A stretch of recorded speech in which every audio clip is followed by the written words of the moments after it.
Hello students, welcome to my YouTube channel. तो आज की इस वीडियो में हम डिस्कस करने वाले हैं सीरीज़ और पैरेलल कनेक्शन ऑफ ईएमएफ जो थे, सेल्स जो थे, जो मैंने पिछले वीडियो में डिस्कस किया हुआ है उसका कंटिन्यूशन होगा। अगर तुमने पिछले वीडियो देखा हुआ है तो वहाँ पे मैंने सीरीज़ वाला पूरा डिस्कशन कर दी थी कि तुम अगर सीरीज़ में सेल्स को लगाते हो तो उसका अल्टीमेटली जो पोटेंशियल होगा वो कितना होगा, टर्मिनल पोटेंशियल। फिर उसमें करंट अगर तुम निकालते हो तो उसका एक्सप्रेशन क्या होगा, है ना।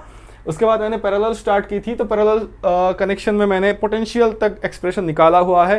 करंट इलेक्ट्रिसिटी का लेक्चर है, लेक्चर नंबर 9 होगा। तो आप अगर देख रहे हो तो इसमें कनेक्शन जो पैरेलल कनेक्शन था उसमें मैंने सिर्फ पोटेंशियल का एक्सप्रेशन निकाला हुआ था। मतलब मैं यहाँ पे लिख देता हूँ V equal to E1R2 plus E2R1 by R1 plus R2 minus I into R1R2 by R1 plus R2। इतना तक मैंने निकाल दिया था। मतलब पैरेलल कनेक्शन मैंने कंसीडर जब की तो टर्मिनल पोटेंशियल क्या होता है वो मैंने निकाल दिया था। इसका अगर सर्किट डायग्राम तुम देखोगे, अगर पिछले वीडियो देख चुके हो तो वहाँ पे तुम्हें कुछ ऐसा मिलेगा कि तुम्हारे पास एक ऐसा सर्किट डायग्राम था।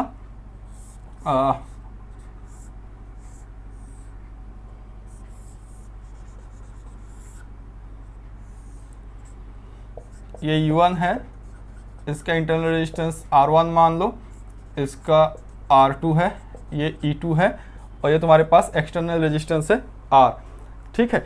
और तुम ऐसे लिख सकते हो कि यहाँ से मान लो I1 करंट जा रहा है। देखो पिछले वीडियो में शायद डायग्राम कोई डिफरेंट टाइप का हो बट सेम ही होगा। पिछले वीडियो में शायद मैंने सेल्स को उल्टा लिख दिया था ऐसे करके, तो वो तुम वीडियो में देख लेना, सेम ही होगा। मतलब डिफरेंट इतना कुछ खास होगा नहीं। तुम पिछले वीडियो का जो डायग्राम है उससे ही करना। अल्टीमेटली यहाँ तक मैं पहुँच गया था।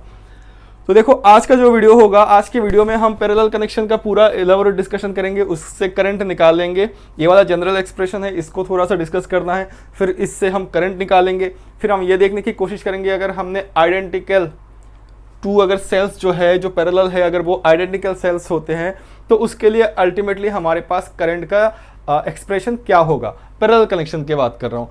सेम चीज़ मैंने सीरीज में करवा दिया था पिछले वीडियो में, ठीक है।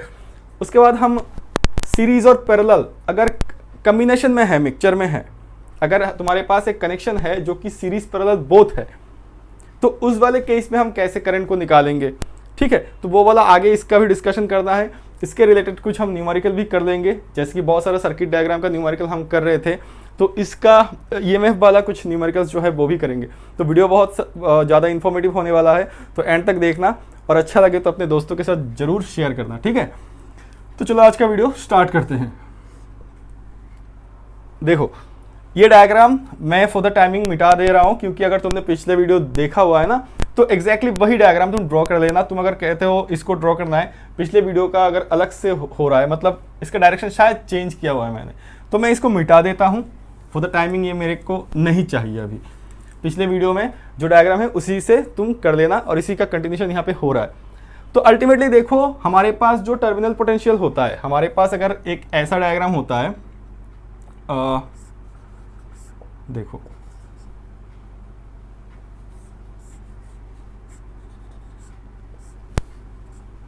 ये तुम्हारे पास E अगर है, ये R अगर है, तो यहाँ का जो टर्मिनल पोटेंशियल होता है, मान लो ये AB है, ठीक है। तो इसका एक्सप्रेशन क्या होता है, यहाँ से अगर I करंट तुम्हारे पास जा रहा है ना, तो V equal to E minus I R, ठीक है। V equal to E minus I R, ये मैंने दिखा दिया था EMF जब मैं डिस्कस कर रहा था, तब मैंने दिखा दिया था। वैसे सीरीज वाले में भी डिस्कस करना है, तो इसको इसलिए लिखा कि इससे हम ना इसको कंपेयर करेंगे। तो इस फॉर्मेट में है, देखो ये अगर E है तो यहाँ पे ये वाला चीज़ E रिप्रेजेंट कर रहा है ना। ये I है, यहाँ पे ये भी I है, ये R है तो ये R वाला चीज़ रिप्रेजेंट कर रहा है। ये तो सिंगल के लिए था, तो हमारे पास दो सेल्स है और जो कि कनेक्टेड इन पैरेलल है। तो इसका मतलब इस सिस्टम के लिए इसको मैं अगर ऐसे लिखूं, इस फॉर्मेट में लिखना चाहता हूं, मतलब V equal to E minus I R के फॉर्मेट में लिखना चाहता हूं, तो इस पूरे सिस्टम को मैं E इक्विवेलेंट कह देता हूं, माइनस I इसको मैं R इक्विवेलेंट कह देता हूं। अब अगर तुम मेरे से पूछ रहे हो कि सर E इक्विवेलेंट मतलब क्या है, तो E इक्विवेलेंट मतलब ये है, ठीक है। यहाँ पे लिख देंगे where E equivalent equal to E1R2 plus E2R1 by R1 plus R2। और तुम्हारे पास R इक्विवेलेंट कितना है, R इक्विवेलेंट है R1R2 by R1 plus R2। थोड़ा सा गौर करना और पिछले वीडियो के साथ थोड़ा सा कंपेयर करना। अगर तुम्हारे कॉपी में लिखा हुआ है तो वहाँ पे देखो कि सीरीज में जब था तो सीरीज में ऐसा हो रहा था कि E इक्विवेलेंट हो रहा था E1 प्लस E2, है ना, और सीरीज में जो E इक्विवेलेंट हो रहा था वो E1 प्लस E2 और R हो रहा था R1 प्लस R2। ठीक है, तो ये सीरीज और पैरेलल का जो डिफरेंस है वो याद रखना है। ठीक है, ये वाला एक्सप्रेशन कभी कभी न्यूमेरिकल में डायरेक्ट यूज करना पड़ सकता है, तो इसको भी याद रखना है तुम्हें। ठीक है, कैसे आ रहा है वो तो पूरा डेरिवेशन किया हुआ है, पिछले वीडियो का कंटिन्यूशन है, मैं बार बार कह रहा हूँ। ठीक है, तो चलो इससे आगे बात करते हैं। तो नेक्स्ट हमने क्या किया था, देखो जो भी चीज हमने सीरीज में किया था उसी को यहाँ पे भी करेंगे। तो नेक्स्ट हम क्या करने वाले हैं, नेक्स्ट हम आई जो करंट है उसका वैल्यू निकालने वाले हैं। तो करंट के लिए हमारे पास जो टर्मिनल पोटेंशियल होता है, देखो अब तुम्हारे पास जो डायग्राम है ना उसको देख लो, फिर भी मैं यहाँ पे ड्रॉ कर देता हूँ। अगर मैंने ऐसे ड्रॉ किया हुआ है, शायद लास्ट लेक्चर के जो डायग्राम था उसमें ऐसे ड्रॉ किया हुआ है, तो देख लेना एक बार। ठीक है, उसी डायग्राम से हो जाएगा। तो मान लो तुम्हारे पास ये है ना टर्मिनल पोटेंशियल, ये अगर R होता है, ये यहाँ पे तुम्हारे पास R2 है और ये तुम्हारे पास R1 है, ये E1 था और ये E2 था। तो ये तुम्हारे पास मान लो यहाँ पे एक पॉइंट A ले रहे हो, यहाँ पे एक पॉइंट B ले रहे हो, तो यहाँ का जो टर्मिनल पोटेंशियल वो V है, उसको हम क्या लिख सकते हैं, अगर यहाँ से I करंट जा रहा है तो, अच्छा ऐसे डायरेक्शन नहीं दे सकते क्योंकि यहाँ से I1 और यहाँ से I2, तो ऐसे करके I जा रहा है। तो यहाँ पे तुम्हारे पास क्या हो जाएगा, पोटेंशियल I इंटू R हो जाएगा। देखो ये वाला चीज़ मैंने वैसे होमवर्क भी दिया हुआ था, मैं इसलिए करवा रहा हूँ कि बहुत सारे बच्चे शायद कर नहीं पाएंगे। कुछ रिप्लाई मुझे मिल गए हैं, तो जिन्होंने कर लिया वेल एंड गुड, और जो कर नहीं पा रहे उसके लिए मैं इसको फिर से कर रहा हूँ। तो I हो गया तुम्हारे पास ऐसे, ठीक है, तो I R equal to this. तो यहाँ पे मैं इसको अब रब कर देता हूँ, इसमें मुझे पूरा लिखना पड़ेगा। ठीक है, मैं E इक्विवेलेंट और R इक्विवेलेंट इसलिए बताया ताकि तुम्हें पैरेलल कनेक्शन के टाइम पे E इक्विवेलेंट का वैल्यू याद रहे, R इक्विवेलेंट का वैल्यू याद रहे। ठीक है, two cells, if two cells are connected in parallel. चलो इसमें V का वैल्यू जो होगा वो IR होगा। ठीक है, और इसमें लिखो E1 R2 plus E2 R1 divided by R1 plus R2। फिर तुम्हारे पास माइनस है I R1 R2 by R1 plus R2 है। ठीक है, तुम क्या करना चाहते हो, इसमें तुम ये करना चाहते हो कि यहाँ से तुम करंट की वैल्यू निकालोगे। तो देखो करंट यहाँ पे I1 है और यहाँ पे भी I1 है, तो इसको उस साइड लेके आओ। तो ये अब सिंपल मैथमेटिक्स है, तुम खुद से कर सकते हो, बहुत सारा बच्चों ने कर लिया होगा, होमवर्क दिया था मैंने। तो इसको इस साइड में लेके आओगे तो देखो ये माइनस ये प्लस हो जाएगा और I कॉमन चला जाएगा। तो I अगर कॉमन जा रहा है ना तो क्या होगा, अल्टीमेटली देखो I into R plus R1 R2 by R1 plus R2। चलो ये हो गया इक्वल साइन, फिर ये वाला टर्म रहता है तो लिख लो E1 R2 plus E2 R1 divided by R1 plus R2। ठीक है, इतना तुम खुद से कर पाओगे। इसको मैं रब कर देता हूँ, ये नहीं चाहिए अभी। वैसे भी डायग्राम जो है पिछले वीडियो का कंटिन्यूशन है, वहां से तुम्हें डायग्राम मिल जाएगा। ठीक है, इसको भी रब कर देते हैं। चलो अब क्या करना है, इसका नेक्स्ट स्टेप देखो। इसका नेक्स्ट स्टेप तुम एलसीएम ले लो, इसका नेक्स्ट स्टेप करना चाहते हो तो एलसीएम ले लो। तो इसका नेक्स्ट स्टेप होगा, आई तो है हमारे पास और ये R1 R2 है। मैं थोड़ा सा मार्कर चेंज कर देता हूं,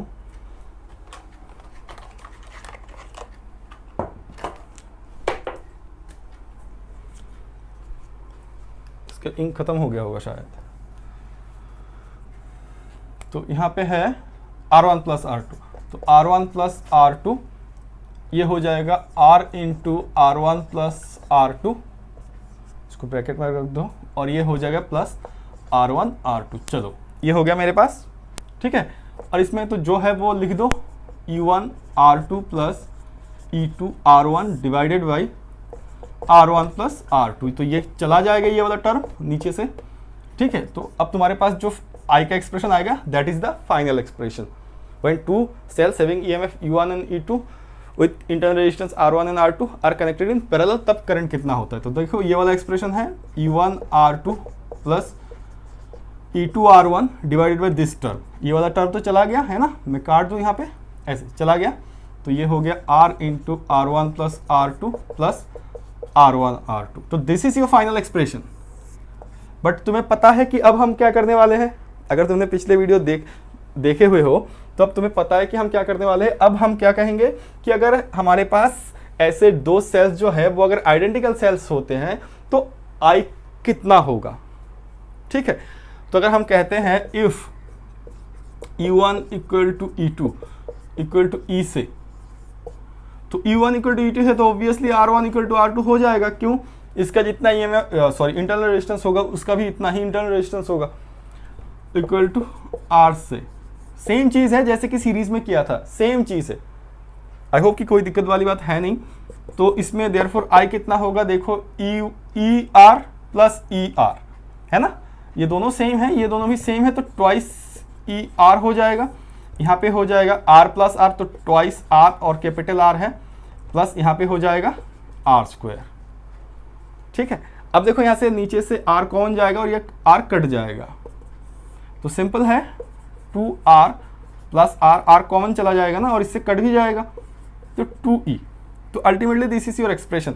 अब मैं अच्छी तरीके से लिखता हूँ, यहाँ पे i जो है हमारे पास ये आया 2e by 2r plus r। ये देखो तुम्हारे पास ये एक्सप्रेशन आ गया।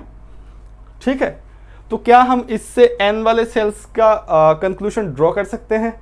मतलब क्या है, मतलब अगर हमारे पास n cells connected in parallel होगा, n आइडेंटिकल सेल्स, अगर हमारे पास n identical cells connected in parallel होगा तो उस टाइम करंट कितना होगा?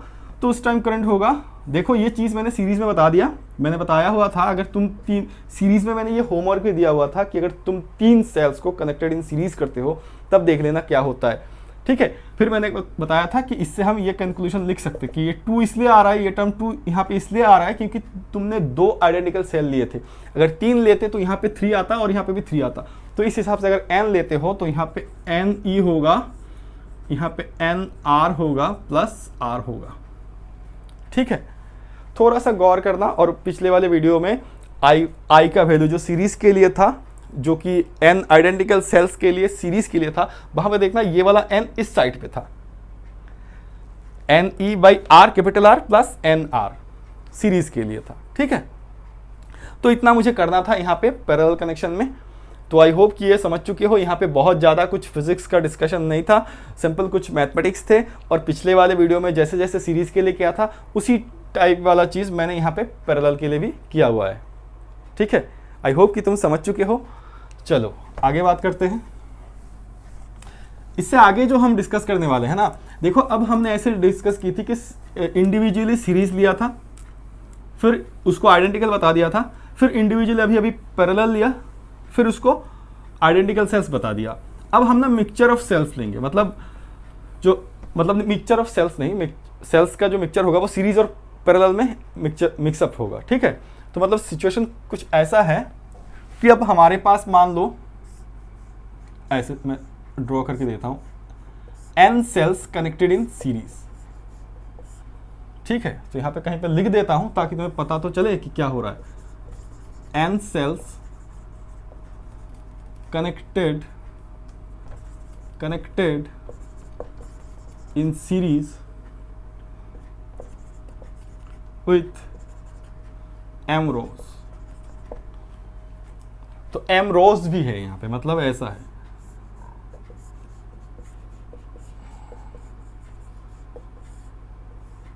ये जो रो है इस साइड पे कितना है, n है, और इस साइड पे कितना है, m है। ठीक है, मतलब सीरीज पैरेलल दोनों है इसमें। आई होप कि तुम समझ रहे हो।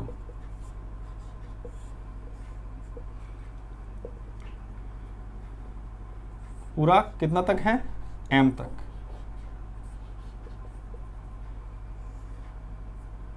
इसमें भी डॉट डॉट दे देता हूं यहां से,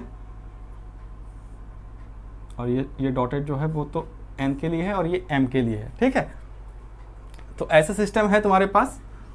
तो ऐसा सिस्टम है, और मान लो ये तुम्हारे पास एक एक्सटर्नल रेजिस्टेंस ऐसे है, ये तुम्हारे पास एक्सटर्नल रेजिस्टेंस है। अब तो पूरा बोर्ड ही ले लिया मैंने, अब कहोगे ऐसे कैसे होगा। चलो ठीक है, तो देखो ऐसा है कि n ना ये आइडेंटिकल है, identical cells connected in series with m रोज। ठीक है। अब तुम्हारे पास जो भी सेल्स है सारे सेम सेल्स है। अब तुम देखो ये जो सेल है ये ई है, ये भी ई है, इसका ईएमएफ ई है और ई ही है, सारे का इंटरनल रेजिस्टेंस आर है। तो बार बार नहीं लिखूंगा मैं, अब तुम्हें पता चल गया कि ये भी ई है ना, ई है। यहाँ पे लिख नहीं रहा बट तुम्हें आई होप कि पता चल गया होगा, ये सारे ई है, ठीक है। सेल्स का ईएमएफ सारे ई है और सारे का इंटरनल रेजिस्टेंस आर है, ठीक है। अब करना क्या है यहाँ पे, हम करंट का अब इस सिचुएशन में, मतलब जहाँ पे मेरे पास सीरीज और पैरेलल जो है सेल्स का कनेक्शन वो मिक्स्ड अप है, उसमें मुझे क्या करना है, करंट का एक्सप्रेशन लिखना है। ये एक्सटर्नल रेजिस्टेंस आर है, तो इसको कैसे सॉल्व करेंगे। तो एक चीज तो तुम्हें पता है कि अगर हमारे पास पैरेलल कनेक्शन होता है, अब ये बात को समझो, अगर हमारे पास पैरेलल कनेक्शन होता है, मान लो ये हमारे पास मान लो 5 वोल्ट का एक ईएमएफ वाला है सेल, ये भी 5 वोल्ट का ईएमएफ वाला सेल है। पैरेलल कनेक्शन में तुम्हें पता है कि इन दोनों का पैरेलल कनेक्शन में तुम्हें पता है कि इन दोनों का जो पोटेंशियल वो ऐड नहीं होता, वो अल्टीमेटली इन दोनों सिस्टम में कितना है, 5 वोल्ट ही है पोटेंशियल, ठीक है। अगर तुम्हारे पास सीरीज होता तो क्या होता, ईएमएफ जो होगा, ठीक है, वो ऐड हो जाएगा। मतलब फिर भी मैं ऐसे भी तुम्हें कह सकता हूं कि तुमने जो इक्विवेलेंट वाला एक्सप्रेशन लिखा हुआ था ना, वहां पे कुछ ऐसा था, E2R1 plus E1R2 by R1 plus R2, ठीक है, ऐसे था। अब तुम सोचो एक बार, अगर इस सिचुएशन में आइडेंटिकल हो जाता है तो क्या होगा। तो इस सिचुएशन में आइडेंटिकल हो जाता है तो ये 2R हो जाएगा, मतलब E1 equal to E2 equal to E से और R1 equal to R2 equal to R से, है ना। तो इस यहाँ पे क्या लिखना है, 2ER ही लिखना है, समझ रहे हो ना। तो ये देखो 2R कट गया, तो अल्टीमेटली E इक्विवेलेंट क्या रखा है, यहाँ पे E ही रखा हुआ है ना। मतलब क्या कहना चाहता हूं, अगर तुम्हारे पास ऐसे एक सेल है और ऐसे एक सेल है, ठीक है, ये दोनों अगर आइडेंटिकल है, ये E है तो ये भी E है, तो इसका कंबाइन इफेक्ट में पोटेंशियल जो होगा वो तो E इक्विवेलेंट ही होना चाहिए। हमने किया हुआ है ना 2 सेल के लिए, है ना। तो वो क्या होता है, किसी एक का ही ईएमएफ होता है, वो ऐड नहीं होते। ऐसे नहीं है कि ट्वाइस ही हो जाएगा। ट्वाइस ही कब होगा, तुम्हें पता है कि ट्वाइस ही तब होगा जब ये सीरीज में होंगे। ये E है और ये भी E है ना, ये सीरीज में है तो E प्लस E होता है, ट्वाइस ही होगा, ठीक है। तो इस हिसाब से इस चीज़ को तुम्हें ध्यान में रखना है, और ये बहुत ही इंपॉर्टेंट चीज़ है कि बच्चे को ये चीज़ समझ में नहीं आता कि अगर मेरे पास ऐसे यहाँ पे 10 वोल्ट है ईएमएफ, फिर यहाँ पे एक 10 वोल्ट है ईएमएफ, तो उसको लगता है कि ये शायद दोनों मिलके ऐड हो गए। ऐड नहीं होंगे।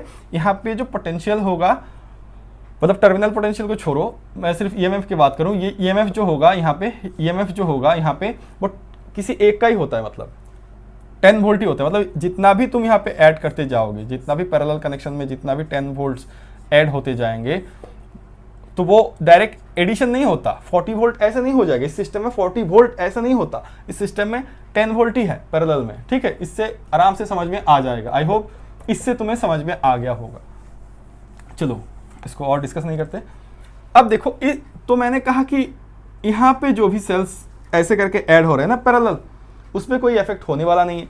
तो पहले हम इस साइड का देख लेते हैं, इस डायरेक्शन में कितना है सेल्स। तो इस डायरेक्शन में तुम कह रहे हो कि अगर 2 सेल्स होते तो 2E, 3 सेल्स होते तो 3A, 4 सेल्स होते तो 4E, n सेल्स है तो टोटल जो ईएमएफ है ऑफ द सिस्टम में लिख रहा हूं वो कितना है। तुम कहोगे सर n ही है।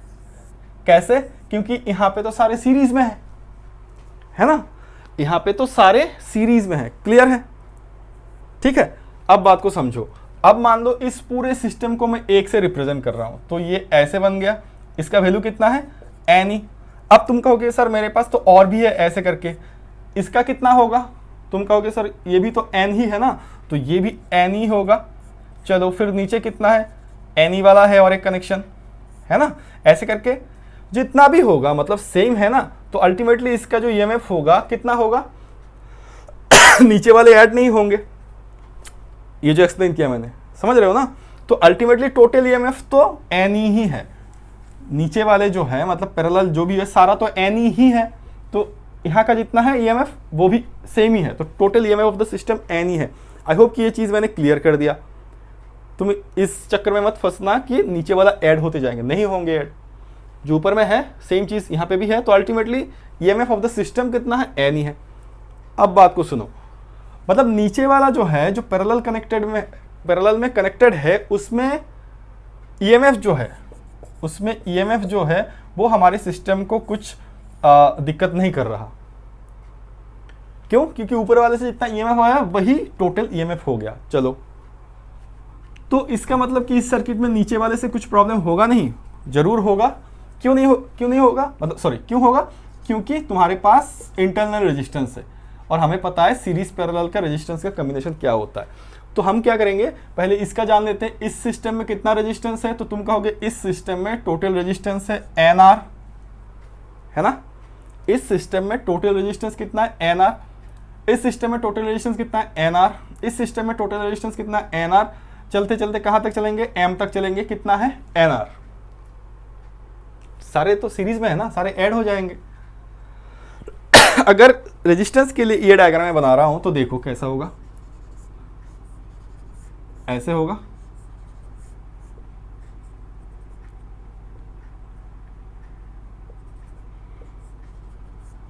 इसमें कितना है? NR। इसमें कितना है? NR। इसमें कितना है? NR। इसमें कितना है? NR। ठीक है, कहां तक है? M तक है। M रोज, ठीक है ना? तो इसका मतलब अब जो तुम्हारे पास है इक्विवेलेंट रेजिस्टेंस, वो कैसे लिखोगे?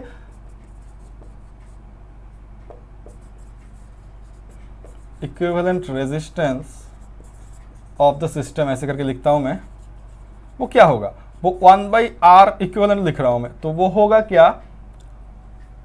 इस पूरे का रेजिस्टेंस कितना है? तो कहोगे NR, तो 1/NR प्लस, मतलब 1/R equal to 1/R1 plus 1/R2 plus 1/R3 का 3 होता है, तो ऐसे होगा। M तक है तो NR plus 1/NR plus dot dot dot, ये M तक है, ये M टर्म्स तक होगा। ठीक है, तो 1/R इक्विवेलेंट कितना हो रहा है? 1/NR plus 1/NR plus 1/NR। अब सिंपल सी बात है, अगर मेरे पास 2 होता तो 1/NR प्लस 1/NR लिखता है ना?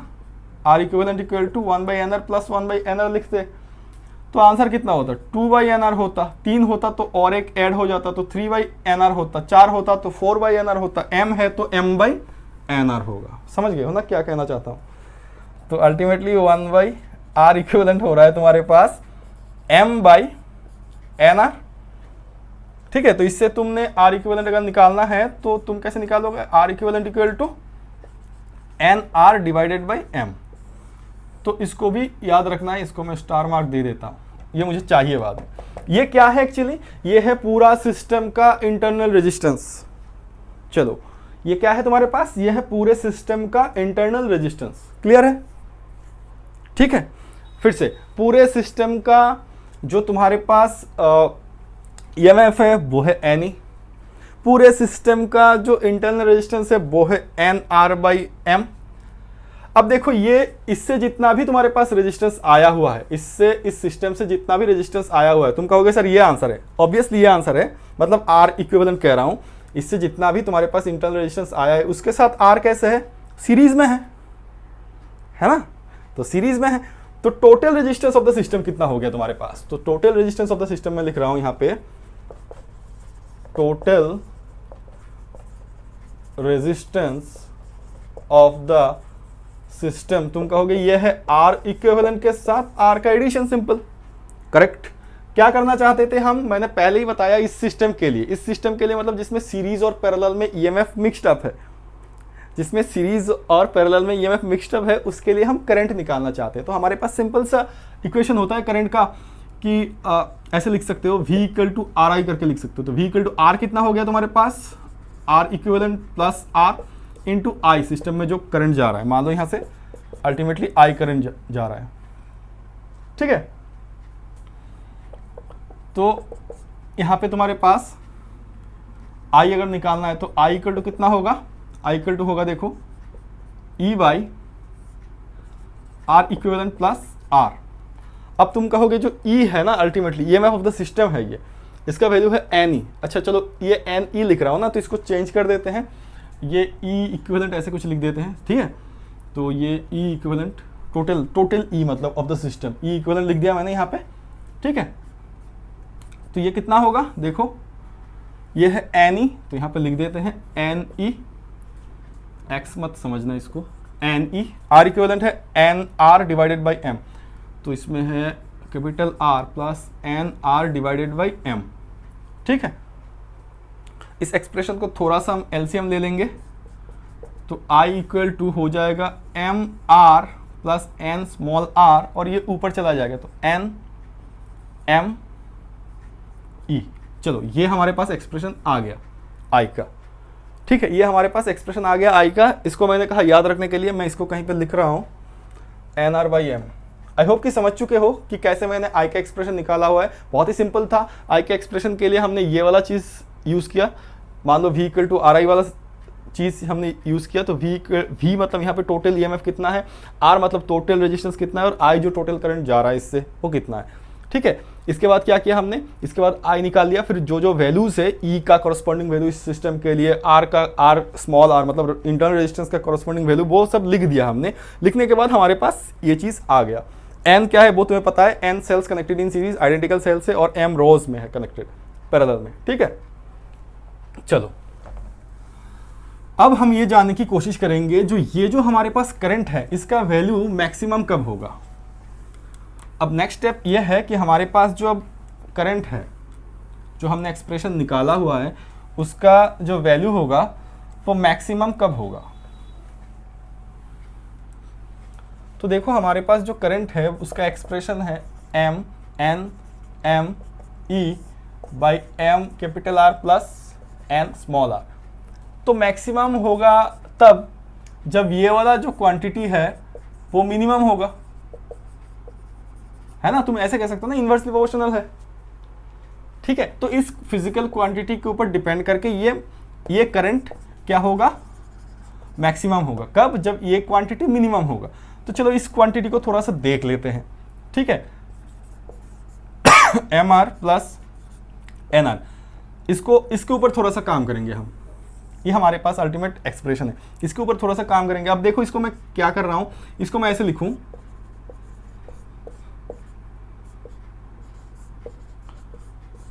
सेम चीज लिखा ना मैंने। चलो -2 root over M N R R plus 2 root over M M R R. ये तो नहीं चाहिए अभी, इसको रब कर देते हैं। सेम चीज लिखा मैंने, देखो we can write like this, obviously we can write like this। ये इसको रिप्रेजेंट कर रहा है, ये इसको रिप्रेजेंट कर रहा है, ये दोनों एक्स्ट्रा टर्म है और कट भी जाएगा प्लस माइनस से। अब तुम सोच रहे होगे कि सर ये आपने किस लिए लिखा, पता चल जाएगा। आर इक्विवेलेंट का वैल्यू मैं यहाँ पे लिख देता हूँ N R divided by M. चलो किस लिए लिखा मैंने, हम करना क्या चाहते हैं, हम ये बताना चाहते हैं कि ये करंट का वैल्यू कब मैक्सिमम होगा। तो तुमने कहा कि इसका वैल्यू मिनिमम होना चाहिए, मतलब ये जो वैल्यू है इसका वैल्यू मिनिमम होना चाहिए, मतलब ये जो वैल्यू है इसका वैल्यू ये है। अब इसी का वैल्यू तो ये है, लिख सकते हैं हम ऐसे, बट इसको ऐसे लिखने से हुआ क्या, इसको मैं ऐसे लिख सकता हूँ M R minus root over N R का whole square plus 2 root over M N R capital R, ठीक है। अब देखो, अब अगर मेरे पास इस टर्म को मिनिमम करना है, इस टर्म को मिनिमम करना है, तो ये वाला टर्म अगर 0 हो जाए तो इस एक्सप्रेशन से ये वाला टर्म घट गया, तो ये रहेगा, तब तो मिनिमम हो जाएगा ना। इतना बड़ा टर्म जिसमें स्क्वायर भी हो वो गायब हो गया, तो मिनिमम हो जाएगा। अगर तुम्हारे दिमाग में ये चल रहा है कि सर आपने इसको 0 करने की सोचा, इसको क्यों नहीं सोचा, इसको इसलिए नहीं सोचा कि एक्सटर्नल रेजिस्टेंस का वैल्यू है, तुमने पकड़ा हुआ है डायग्राम में, इंटरनल रेजिस्टेंस है, तुमने n आइडेंटिकल सेल्स सीरीज और पैरेलल में कनेक्ट किए हुए, n और m तो है ही है, तो यहाँ पे 2 तो 0 है ही नहीं। यहाँ पे ऐसा कोई भी फिजिकल क्वांटिटी है नहीं जिसको तुम डायरेक्टली कह सकते हो 0, बट इस टर्म को एज ए होल, इसको तुम मतलब अगर 0 करवा सकते हो किसी भी एक कंडीशन में, तब जाके हमारे पास सिर्फ ये वाला टर्म सिर्फ इतना हो जाएगा, मतलब ये वाला टर्म का वैल्यू, ये वाला वैल्यू घट जाएगा, छोटा हो जाएगा, मिनिमम हो जाएगा, तब करंट मैक्सिमम हो जाएगा। क्लियर है? तो चलो, ओहो इसको तो रफ कर दिया मैंने, R इक्वल टू N, अब तो लिखने का कोई फायदा ही नहीं। तो अब देखो, therefore for maximum value of current root over M R minus root over N R whole square should be equal to 0। तो इसको थोड़ा सा कर लेते हैं, क्या होगा, root over M R minus root over N R equal to 0 हो जाएगा यहां से। ठीक है, अब तो तुम खुद से ही कर पाओगे, root over M capital R equal to root over N small R हो जाएगा, अंडर रूट हट जाएगा, तो कैपिटल आर कितना होगा, कैपिटल अंडर रूट हट जाएगा तो होगा N R divided by M. मैंने यहाँ पे जो रब किया हुआ था, जो तुम्हारे कॉपी में लिखा हुआ है, वो है कि R equivalent equal to N R divided by M. R equivalent मतलब क्या है, टोटल सिस्टम, ये जो सीरीज पैरेलल का मिक्सचर है, ये जो टोटल सिस्टम है उसका इंटरनल रेजिस्टेंस। तो अल्टीमेटली हमने यहाँ पे क्या मिला, हमें वही मिला, आर इक्विवेलेंट ही मिला। मतलब अगर तुम ये कहते हो, अगर तुम्हारे पास करंट जो है वो मैक्सिमम होना चाहिए, अगर तुम ये कहते हो कि करंट तुम्हारे पास मैक्सिमम होना चाहिए, जो कि तुम कह रहे हो इसका वैल्यू 0 होना चाहिए, अल्टीमेटली तुम ये कहना चाहते हो अगर हमारे पास जो एक्सटर्नल रेजिस्टेंस है ना, उसका वैल्यू जो टोटल इंटरनल रेजिस्टेंस होता है सिस्टम में, उसका वैल्यू का इक्वल हो जाए, तब हमारे पास जो करंट होगा वो मैक्सिमम होगा। जो सिस्टम है तुम्हारे पास सीरीज पैरेलल कनेक्शन का, जो आइडेंटिकल सेल्स है, उसका जो एक्सटर्नल रेजिस्टेंस तुम लगाने वाले हो, उसका वैल्यू अगर इस सिस्टम का जो इंटरनल रेजिस्टेंस का इक्विवेलेंट रेजिस्टेंस होता है उसका इक्वल हो जाए तो करंट मैक्सिमम होगा। क्लियर है? बहुत ही सिंपल सा कॉन्सेप्ट था। ये वाले जो सिस्टम है जिसमें सीरीज पैरेलल है, इसमें क्या करना है, एक चीज याद रखना है कि पैरेलल में पोटेंशियल मतलब सॉरी ईएमएफ जो होगा वो ऐड होते नहीं जाएंगे। आइडेंटिकल है, जो पहले वाला का ईएमएफ है वही सेकंड वाला का ईएमएफ होगा, वही पैरेलल कनेक्शन में थर्ड वाला का ईएमएफ होगा, है ना। ऐड तो तभी होगा जब सीरीज में होता है। ये चीज मैंने इक्विवेलेंट से बता भी दिया है तुम्हें, एक चीज यहाँ पे डिस्कस किया करके। ठीक है, फिर क्या होगा, पैरेलल में जो रेजिस्टेंस है उसको देखना है, तो सीरीज में पहले कर लो, एनआर हो गया, फिर उसको एम टाइम्स तुम पैरेलल वाले में इक्वेशन में बैठा दो, फिर तुम्हारे अल्टीमेटली आरपी का वैल्यू सॉरी आर इक्विवेलेंट का वैल्यू निकल जाएगा। ठीक है, चलो फिर तुमने क्या किया, फिर तुमने current flowing through the circuit तुमने निकाल लिया, V equal to R I type expression लिख के, जहाँ पे E है टोटल EMF, R है R equivalent plus capital R, और I तो तुम्हें निकालना है। फिर I का एक्सप्रेशन निकलते हुए तुमने क्या किया, तुमने कहा कि इस I जो है, ये वाला I कौन सी कंडीशन में मैक्सिमम होगा। अल्टीमेटली प्रॉब्लम को सॉल्व करते हुए तुम्हें ये पता चला कि एक्सटर्नल R जो लगाने वाले हैं हम इस सिस्टम में, वो जो टोटल इंटरनल रेजिस्टेंस होता है ना सिस्टम का, अल्टीमेटली सीरीज पैरेलल सारे मिला के उसका इक्वल होना चाहिए, तब जाके तुम्हारे पास करंट मैक्सिमम फ्लो होगा इस सर्किट में। चलो हो गया, ये ईएमएफ वाला कहानी यहाँ पे ख़त्म करते हैं। इसका थोड़ा सा न्यूमेरिकल हम कर लेंगे, तो एक न्यूमेरिकल करते हैं। चलो पिछले वाले वीडियो में मैंने एक न्यूमेरिकल किया था, उसी से स्टार्ट करते हैं। चलो उसी से स्टार्ट करते हैं। 0.5 1.5 0.51 1.52 ऐसा कुछ था। इसको मैं ऐसे जोड़ देता हूँ पहले, फिर उस दिन भी दिक्कत हो रहा था। ये 5.6 था, ये 4.2 था, ये 2.8 था, ये 1.4 था। ठीक है, ये V, ये I करंट। ठीक है, ये एम्पियर में था करंट है, ये पोटेंशियल वोल्ट में है सिर्फ। तो अगर तुम्हें याद है ना, तो इस टाइप ऑफ प्रॉब्लम, ये ही प्रॉब्लम एक्चुअली, इस टाइप ऑफ प्रॉब्लम मैं नहीं कहूँगा, इसी प्रॉब्लम को मैंने सॉल्व किया हुआ है। तो इसी प्रॉब्लम को मैंने सॉल्व किया हुआ है। मैंने कहा था अगर एक सेल है, ठीक है, जिसमें जिसका VI जो कैरेक्टरिस्टिक्स है वो ऐसा है। अब मैं इसी क्वेश्चन को फिर से सॉल्व करने वाला हूं, बट क्वेश्चन सुन लो कि तुम्हारे पास 4 आइडेंटिकल सेल है, 4 आइडेंटिकल सेल्स है। तो 4 आइडेंटिकल सेल्स के लिए तुम्हारे पास ये ग्राफ है। फिर से 4 आइडेंटिकल सेल्स है जिसका EMF मान लो E है। तो 4 आइडेंटिकल सेल्स है जिसके लिए तुम्हारे पास ग्राफ ये है। अब देखो, अब एक चीज बताओ, जिसके लिए तुम्हारे पास पोटेंशियल, टर्मिनल पोटेंशियल और I का ग्राफ ये है। ठीक है, तो मतलब ये है कि अगर VI ग्राफ तुम ऐसे ड्रॉ कर रहे हो तो तुम तो वही इक्वेशन लिख रहे हो। ठीक है, तो ऐसे इक्वेशन लिख के ही तो ऐसे ग्राफ आएगा, -mx+c वाला केस है ना। बट ये अगर सिंगल होता तब जो प्रॉब्लम था वो पिछले वीडियो में पूरा करवा दिया मैंने। अब है कि 4 सेल्स, वो भी आइडेंटिकल, ठीक है, that are connected in series, तब तुम्हें ये ग्राफ मिल रहा है।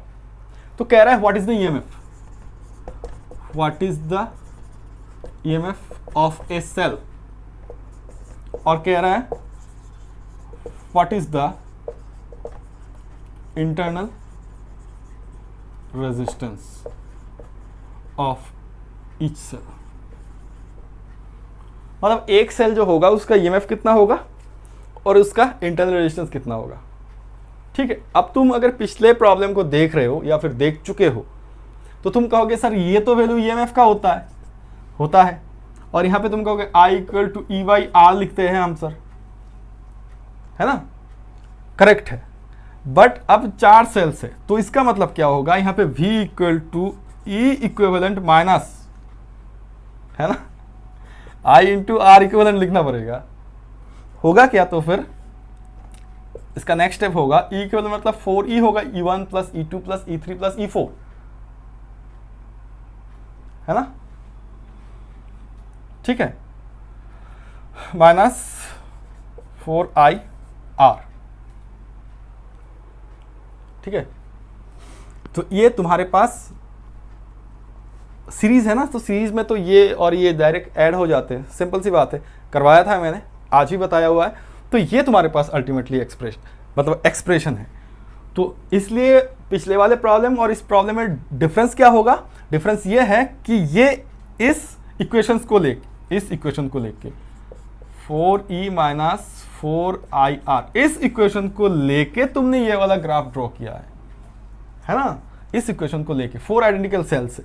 तो इसका मतलब तुम ये कहना चाहते हो यहाँ पे जो है वो 4E है, इसका वैल्यू होता है ना, इसका वैल्यू E का E इक्विवेलेंट का वैल्यू ये है, तो 4E का वैल्यू है 5.6, दैट इंप्लाइज E का वैल्यू कितना है 5.6/4।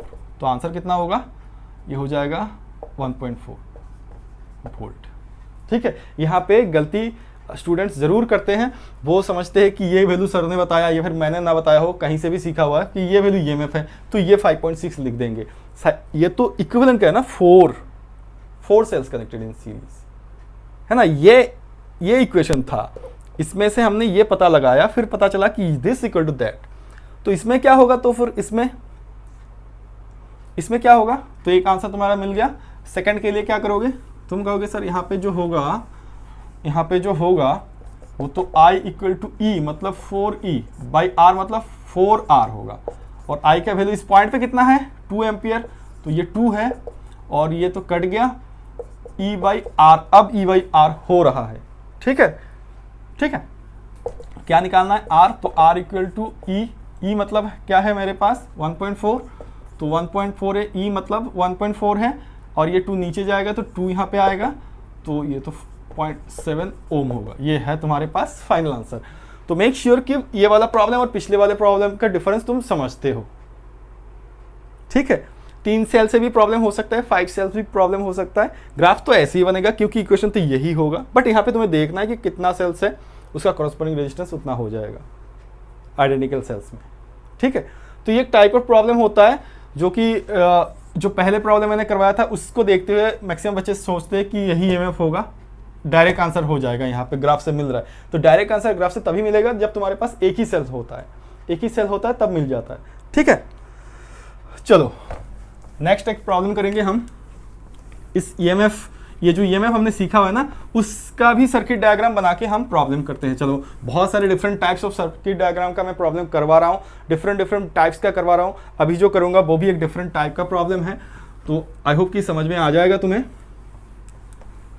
तो चलो एक सर्किट डायग्राम वाला प्रॉब्लम करते हैं जिसमें ईएमएफ वाला केस हो। तो एक लेते हैं ऐसे, चलो ये एक ईएमएफ है, 2 ईएमएफ है, आइडेंटिकल ईएमएफ है। ठीक है, 2 सेल्स है आइडेंटिकल, ये 6 वोल्ट का है, ये भी 6 वोल्ट का है, इसका रेजिस्टेंस इंटरनल रेजिस्टेंस R है, तो इसका भी इंटरनल रेजिस्टेंस R ही होगा। ठीक है, कनेक्शन देख लो, यहाँ पे 10 ओम का 2 रेजिस्टेंस है कनेक्टेड इन पैरेलल है। ठीक है, ये जो टर्मिनल पोटेंशियल है ना, टर्मिनल मान लो यहाँ पे टर्मिनल पोटेंशियल जो है, मैं यहाँ पे लिख देता हूँ, टर्मिनल पोटेंशियल जो है वो 5 वोल्ट का है। टर्मिनल पोटेंशियल जो है वो 5 वोल्ट का है। तो गिवन है तुम्हें, तुम्हारे पास 2 आइडेंटिकल सेल्स है, तुम समझते हो इसका मीनिंग क्या है। आइडेंटिकल सेल्स, इसका इंटर रेजिस्टेंस भी सेम होता है, पैरेलल में है, इसका मीनिंग तुम समझते हो कि इसका मतलब ईएमएफ 6 वोल्ट का ही है, ऐड नहीं होने वाले हैं ये भी तुम समझते हो। टर्मिनल पोटेंशियल तुम्हें दे दिया गया कि यहाँ पे जो टर्मिनल पोटेंशियल होगा, यहाँ पे मान लो ए बी पॉइंट दे रहा हूँ मैं, ए बी पॉइंट दे रहा हूँ, इसमें पोटेंशियल कितना है 5 वोल्ट है, वो गिवन है। ठीक है, यहाँ पे एक रेजिस्टेंस, ये सर्किट डायग्राम का रेजिस्टेंस ऐसे कनेक्टेड है 10 ओम 10 ओम। तो क्वेश्चन क्या है, क्वेश्चन ये है कि what is the internal resistance, ये आर जो है, ये आर का वैल्यू कितना है। ठीक है, अब तुम कैसे करोगे प्रॉब्लम को, देखो प्रॉब्लम को इस डायग्राम को मैं समझाने के लिए थोड़ा सा ऐसे अगर कर देता हूं कि ये दोनों सिस्टम मिलेगा, क्या होगा, ये दोनों सिस्टम मिला के एक ही सेल होगा, एक्चुअली ऐड तो नहीं होने वाले हैं। तो ये 6 वोल्ट, ये डायग्राम तुम्हें ड्रॉ एग्जाम में नहीं करना है, बट यहाँ पे समझने के लिए करना है। ये दोनों सिस्टम मिला के रेजिस्टेंस कितना होगा, R1 R2 by R1 plus R2। Resistance तो तुम्हें पता है, अभी किया है हमने, R1 into R2 by R1 plus R2, मतलब R/2 होगा। चलो यहाँ पे होगा R/2। तो ये पूरा सिस्टम कन्वर्टेड टू दिस। अब क्या है, अब ये 10 ओम 10 ओम, इसको कर लेते हैं 10 इंटू 10 बाई 10 प्लस 10, 5 ओम, यहाँ पे 5 ओम है। ठीक, यह है तुम्हारे पास, और टर्मिनल पोटेंशियल तुम्हें दिया हुआ है ना, यही तो है, टर्मिनल पोटेंशियल है तुम्हारे पास 5 वोल्ट, कह रहा है कि आर निकालो। ठीक है, अब पहले ये बता दो मुझे कि ये क्लियर है कि नहीं है। ठीक है, तो इस प्रॉब्लम में करना क्या है, इस प्रॉब्लम में करना है क्या, आर। अब आर के लिए देखो, आर है हमारे पास, क्वेश्चन को समझो, आर निकालना है, टर्मिनल पोटेंशियल गिवन है, ईएमएफ तुम्हारे पास गिवन है, कैपिटल आर जो है वो भी तुम्हारे पास गिवन ही है। ठीक है, कैपिटल आर भी गिवन है। तो मैंने पिछले वीडियो में एक फॉर्मूला दिया था, ये तो मैं स्टैंडर्ड फॉर्मूला लिख रहा हूं। ठीक है, R equal to E minus V by V into capital R, ये होता है तुम्हारे पास। ठीक है, R equal to E minus V by V into capital R, है ना। तो इससे तुम डायरेक्ट इसको निकाल सकते हो। तो अब देखो, ये तुम्हारे पास स्टैंडर्ड फॉर्मूला है, ये तुम्हारे पास स्टैंडर्ड फॉर्मूला है। इसमें आर कितना है, तुम कहोगे सर यहाँ पे तो आर हो गया आपके पास R/2, इसमें ई कितना है, तो तुम कहोगे सर 6 वोल्ट है, वी कितना है 5 वोल्ट है, डिवाइड बाई वी कितना है 5 वोल्ट है। और तुमसे अगर मैं पूछूं कि आर जो है, मतलब यहाँ पे दोनों मिला के कितना हो रहा था, 10 इंटू 10 बाई 10 प्लस 10 25 निकाला था पहले, 5 है। ठीक है ना, क्लियर है, बहुत ही सिंपल प्रॉब्लम हो गया। देखो 2-3 लाइन में क्वेश्चन सॉल्व हो रहा है। जो डायग्राम है उसको देख के ऐसा लगता है कि बहुत कुछ पूछ लिया होगा। ठीक है, तो ये एक डिफरेंट कैटेगरी का प्रॉब्लम है, इसमें ये वाला फॉर्मूला हमने डायरेक्ट यूज किया हुआ है। ठीक है ना, इससे हमारा प्रॉब्लम सॉल्व हो रहा है। ठीक है, तो पिछले वाले जो प्रॉब्लम्स थे सर्किट डायग्राम वाला, वो थोड़ा डिफरेंट थे, उनका भी डिफरेंट कैटेगरीज के मैंने प्रॉब्लम करवाया। तो ये देखो यहाँ पे क्या होता है, ये तो कट जाएगा, है ना। तो R/2 ये 1 हो गया, ये 2, वहाँ पे 2 ओम है, सिंपल 1 हो गया, 2 5 कट गया, 2 ओम है, बस खत्म, है ना। तो क्या करना है, पहले तुम्हें ये निकालना था R इक्विवेलेंट कितना है। तो R इक्विवेलेंट तुमने निकाला, R1 into R2 by R1 plus R2, है ना। तो इससे कितना होगा, R/2 होगा। फिर कैपिटल R का इक्विवेलेंट निकालना है तुम्हें, क्या हो गया 10 इंटू 10 बाई 10 प्लस 10, है ना। ये क्या हो गया तुम्हारे पास 100 बाई 20, तो 5 ओम हो गया। अब तुम्हारे पास R का वैल्यू है, कैपिटल R का भी वैल्यू है, E का वैल्यू है, V का वैल्यू है। तो ये तुम्हारे पास स्टैंडर्ड फॉर्मूला है। स्टैंडर्ड फॉर्मूला में R कितना है, R/2, कैपिटल R कितना है 5 ओम, E कितना है 6 वोल्ट, V कितना है 5 वोल्ट गिवन है क्वेश्चन में। सिंपल सा प्रॉब्लम है। ठीक है, कर पा रहे हो, समझ रहे हो ना। चलो और एक प्रॉब्लम करते हैं डिफरेंट टाइप का, सेल्स का ही। ठीक है, तो सेल्स का जो फॉर्मूला है ना, वो तुम्हें याद रखना है। देखो यहाँ पे अगर तुम ये भूल गए हो कि स्मॉल r और कैपिटल R, E V का जो रिलेशन है वो क्या होता है, तब तो तुम कर नहीं पाओगे। ठीक है, तो एक प्रॉब्लम ऐसे लेते हैं,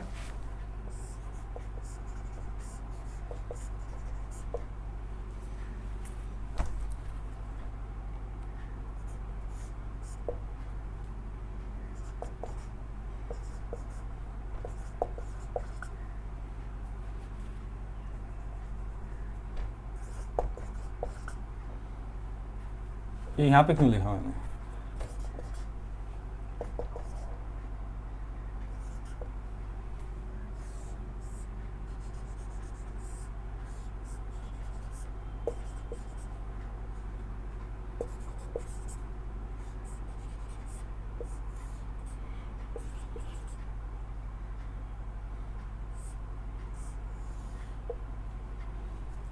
अब ये तुम्हारे पास सर्किट डायग्राम है, देख लो एक बार, उठा लो इसको। क्या करना है बता रहा हूं, ये तुम्हारे पास सर्किट डायग्राम है, ठीक है।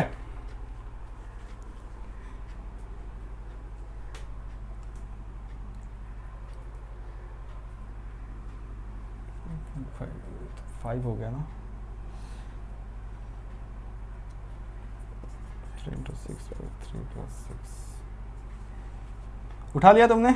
अच्छा इसको 4.5 कर देते हैं तो आंसर सही आएगा। इसको ठीक कर दो, 4.5 कर दो, ठीक है। चलो इस सर्किट में जो करंट जाएगा, इस सर्किट में जो करंट जाएगा उसका वैल्यू कितना है वो बताना है। बहुत सारा क्वेश्चन हो सकता है, इससे बहुत सारा क्वेश्चन हो सकते हैं, बट मैं कुछ क्वेश्चन पूछूंगा यहाँ पे।